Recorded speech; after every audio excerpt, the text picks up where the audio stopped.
सांगली, मिरज आणि कुपवाड महापालिका निवडणूक ही काँग्रेस ताकदीने लढवणार असून निष्ठावंत आणि सक्षम उमेदवार आम्ही देणार आहोत। त्यातच नव्या जुन्यांचा समन्वय साधून महापालिका निवडणूक ही ताकदीने लढवणार असल्याचे विश्वजित कदम यांनी सांगितले। मिरजेतील राजपूत हॉल येथे काँग्रेसच्या इच्छुक उमेदवारांची मुलाखत विश्वजित कदम आणि खासदार विशाल पाटील यांनी घेतली आहे। महापालिका निवडणुकीच्या पार्श्वभूमीवर मिरजेतील राजपूत हॉलमध्ये उपस्थित कार्यकर्त्यांशी संवाद साधताना आमदार विश्वजित कदम बोलत होते।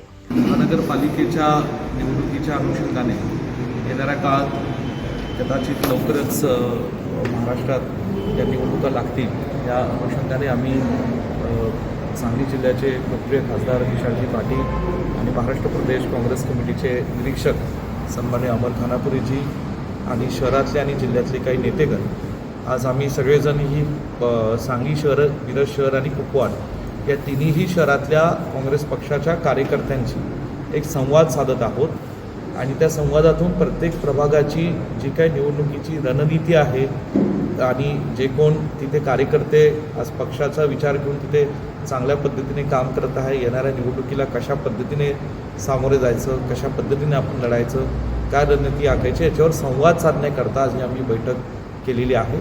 आणि ह्या संवादाच्या बैठकीनंतर येणाऱ्या काही मोजक्याच दिवसात आम्ही पुन्हा एकदा काँग्रेस पक्षाच्या प्रभागनिहाय इच्छुक उमेदवारांची मुलाखती या घेणार आहोत आणि त्यानंतर या सांगली महानगरपालिका ही अत्यंत ताकदीने आणि हिमतीने आम्ही लढणार आहोत आणि या ठिकाणी ही निवडणूक आम्ही सगळे विशालजींच्या नेतृत्वाखाली आणि आम्ही सगळेजण एक टीम म्हणून हे आम्ही जिंकणार आहोत हा मला विश्वास आहे। सक्षम उमेदवार शोधणे नाही, दोन्ही क्रायटेरिया महत्त्वाचे। बघा, निष्ठावंतांना निश्चितपणे प्राधान्य दिलंच, पण सक्षम उमेदवार शेवटी त्या ठिकाणी सक्षम ची व्याख्या काय असते की तो त्या लोकांमध्ये त्याची लोकप्रियता किती, त्यांनी लोकांच्या सुखदुःखात किती सहभागी झाला आहे, तो लोकांमध्ये कॉम्बिनेशन घेऊन आम्हाला उमेदवारी द्यावी लागते, पण निष्ठावंतांना प्राधान्य दिलं। ठीक आहे, नव्या जुन्यांना किती तसं नाही। आता नव्या जुन्याचा प्रश्न आहे, मी म्हटलं निवडणूक लढायची आहे, जिंकायची आहे, लढण्याकरता जिंकण्याकरता आम्ही ताकद लावणार आहोत। विशालजी, मी आणि आमचे सगळे काँग्रेसचे नेते कार्यकर्ते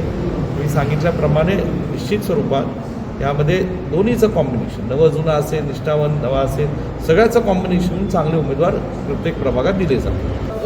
पुढचे जे मित्रपक्ष आहेत त्या मित्रपक्षातून ही चर्चा आम्ही करू, त्यांच्या काय नेमक्या इच्छा आहे, त्यांच्याकडे किती सक्षम उमेदवार किती ओरडात आहेत, ही चर्चा येणाऱ्या दिवसात जयंतराव पाटील साहेब राष्ट्रवादीचे नेते त्यांचे पक्षातले जे काही नेतेगण असतील त्यांच्याशी चर्चा केली जाईल। एकत्र बैठक होणार आहे का? येणाऱ्या दिवसात होईल। जरा एकच प्रश्न होता, निष्ठा बघा, सांगलीमध्ये नेहमीच लोकसभेलाही चांगलं विधानसभेत मताधिक्य मिळालं, मिरज विधानसभेत मिळालं, सांगली शहरात मिळालं, सांगली मिरज शहरात मिळालेलं आहे। काँग्रेसला मानणारा वर्ग आहे, ते अनेक कार्यकर्त्यांची फळी ॲक्टिव्ह आहे, लोकांच्या मध्ये सातत्याने ते संपर्कात असतात, सुखदुःखात सहभागी असतात, चांगले उमेदवार इच्छुक आहेत आणि म्हणून सांगितलं आज संवाद आम्ही कार्यकर्त्यांशी साधतोय आणि येणाऱ्या दिवसात इच्छुक उमेदवारांच्या मुलाखती घेऊन